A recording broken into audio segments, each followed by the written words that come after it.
We love our Thursdays around here for what we are really privileged to be able to bring to you on Morning Offering, but also what we bring to you the rest of the day. Of course, Say Yes to Life is on at 4 o'clock this afternoon, as it is every Thursday, with Peter Range. What a wonderful pro-life champion he is.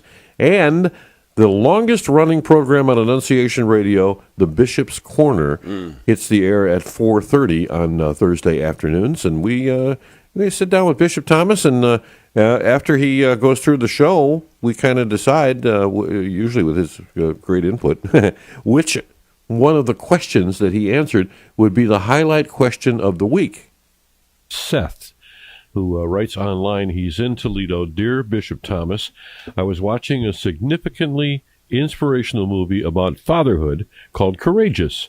I wonder how you would define being a good father. Seth, thank you very much for that thoughtful question. And I had to go online, Seth, and I'm showing it right now. I printed it off.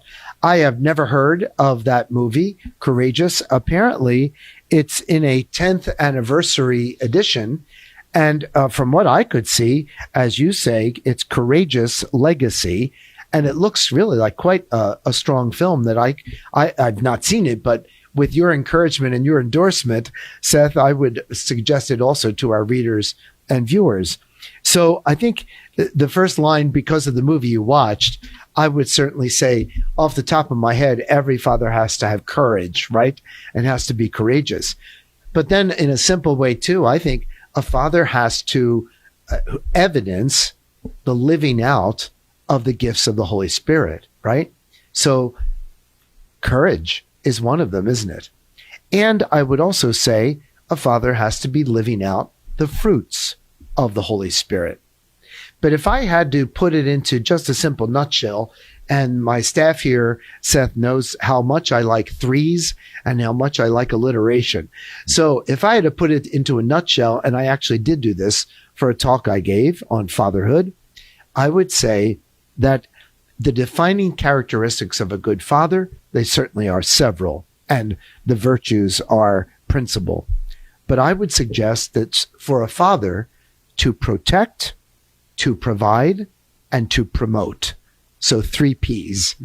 And in that simple way, that the father is to protect his wife and family, his children, from evil and harm.